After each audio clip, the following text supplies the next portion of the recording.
Thank you so much for watching our video. Please do not forget to like, comment, share and subscribe to Reality of Islam. ROI کی speeches کو subscribe کر کے bell icon پر ضرور click کریں. جزاک اللہ.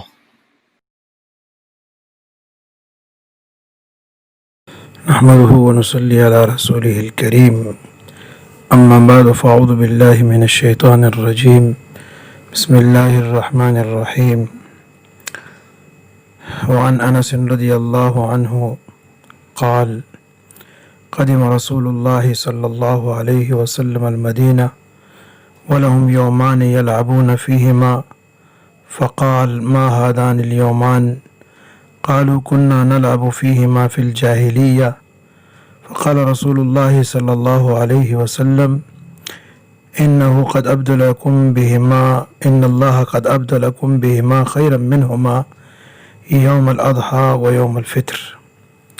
حضرت انس رضی اللہ عنہ کہتے ہیں کہ رسول اللہ صلی اللہ علیہ وسلم مدینہ طیبہ تشریف لائے تو مدینہ والوں کے ہاں سال میں 1-2 دن تھے جس میں وہ کھیلا کرتے تھے، یعنی میلے لگتے تھے اور وہ خوشی مناتے تھے، کھیلتے تھے. تو آپ علیہ السلام نے پوچھا یہ 2 دن کیسے ہیں؟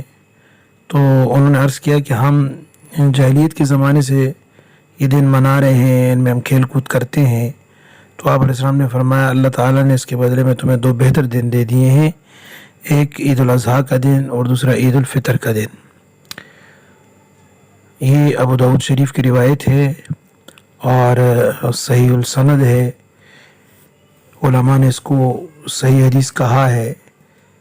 تو اس حدیث سے معلوم ہوتا ہے کہ مسلمانوں کے لیے اللہ تعالیٰ نے خوشی کے 2 دن مقرر کیے ہیں، ایک عید الاضحیٰ اور ایک عید الفطر. تیسری عید کا وجود اسلام میں نہیں ہے. اگر ہوتا عید الاضحیٰ کے دن حضور نے نماز پڑھائی، عید الفطر کے دن نماز پڑھائی، دونوں کے لیے احکامات بیان کیے اور صحابہ کرام نے ان 2 دنوں کو جو ہے بطور خوشی کے منایا اور جو احکامات حضور علیہ السلام نے سکھائے تھے وہ پورے کیے اور پوری امت آج تک کرتی آ رہی ہے. تیسری عید نہ حضور علیہ السلام نے بتائی، نہ اس کے احکام بتائے اور نہ حضور صلی اللہ علیہ وسلم نے اس کا کبھی ذکر کیا.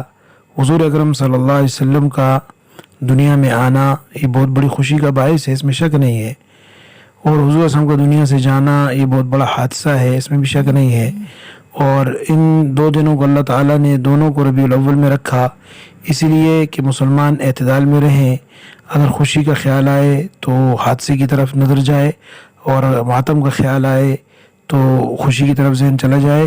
اعتدال کے ساتھ رہیں. لیکن حضور اکرم صلی اللہ علیہ وسلم، صحابہ، تابعین، تبع تابعین 600 سال تک مسلمانوں نے ربیع الاول میں کوئی عید نہیں منائی. ربیع الاول میں کوئی جلوس، کوئی چراغاں، کوئی اس طرح کی باتیں نہیں کی.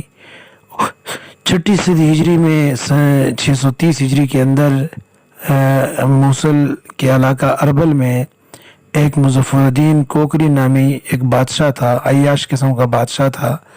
اس نے لوگوں کو اس بات میں لگایا کہ وہ جو ہے وہ میلاد کی محافل منائے اور محفلیں منعقد کریں اور اس میں لگے رہیں.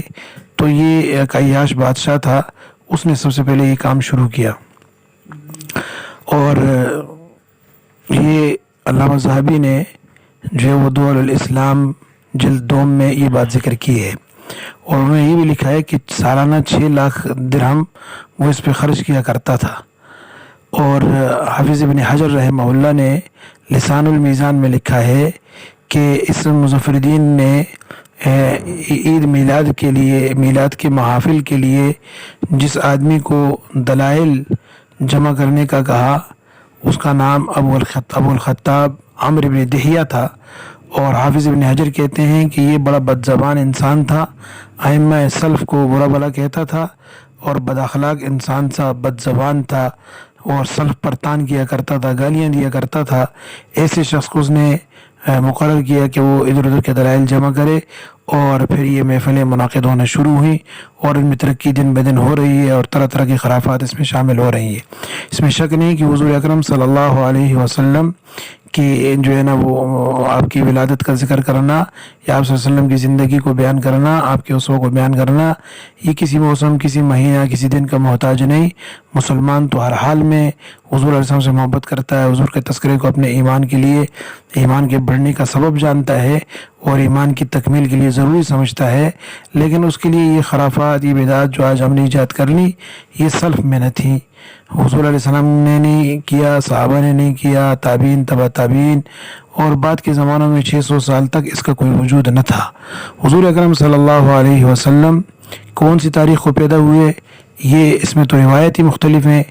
احمد رضا خان بریلوی نے جو ہے وہ 9 تاریخ کو ترجیح دی ہے، 9 ربیع الاول کو فتاوی رضویہ میں، اور شیخ عبدالقادر جیلانی رحمہ اللہ انہوں نے غنیۃ الطالبین میں لکھا ہے کہ حضور علیہ السلام 10 محرم کو پیدا ہوئے. تو بہرحال اختلافات چلے آ رہے اقوال کے اندر، لیکن اتنی بات ہے کہ آپ صلی اللہ علیہ وسلم کی پیدائش پیر کے دن ہوئی.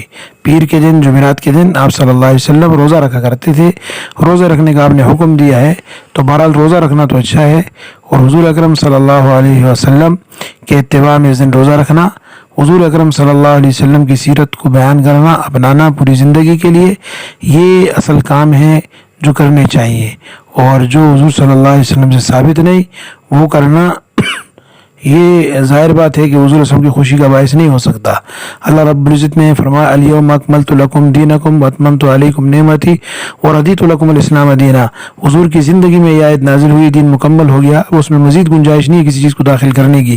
اگر یہ محفل ثواب ہوتی اور اللہ کی رضا کا سبب ہوتی اس طرح کے جلوس اور یہ چیزیں، تو یہ صحابہ کرام کرتے، دیگیں بناتے، جنیاں لگاتے، چراغاں کرتے، سارے کام کرتے. لیکن صحابہ کرام رضی اللہ عنہم اجمعین نے نہیں کیا، تابعین تبع تابعین نے نہیں کیا. جو سچے عاشق تھے، جو سچے محبین تھے، محبت کرنے والے تھے، انہوں نے نہیں کیا. تو اس سے پتہ چلتا ہے کہ دین کا حصہ نہیں ہے. لازمی بات ہے، جیسے کہ ایک عرب عالم نے کہا کہ اس کو طاعت سمجھتے ہو یا معصیت. اگر طاعت کہو گے تو دلیل لاؤ. اللہ نے بیان کیا قرآن مجید میں، حضور صلی اللہ علیہ وسلم نے اس کا حکم دیا ہو، صحابہ نے کیا ہو، دلیل نہیں ہے، تو لازمی بات ہے تم اس کو معصیت سمجھو گے. تو پھر معصیت سے تو اللہ خوش نہیں ہوتا، اللہ کے رسول خوش نہیں ہوتا.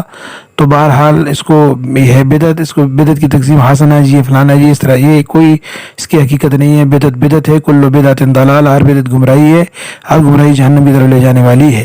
اللہ پاک نے فرمایا جو رسول اللہ صلی اللہ علیہ وسلم نے تمہیں دیا وہ لے لو، جس سے منع کیا اس سے رک جاؤ. اللہ کے رسول صلی اللہ علیہ وسلم کی محبت یہ ہے کہ آپ کی صورت اور آپ کی سیرت کو اپنایا جائے اور لوگوں کو اس پر لایا جائے. اللہ تبارک و تعالی سمجھنے کی توفیق عطا فرمائے. وآخر دعوانا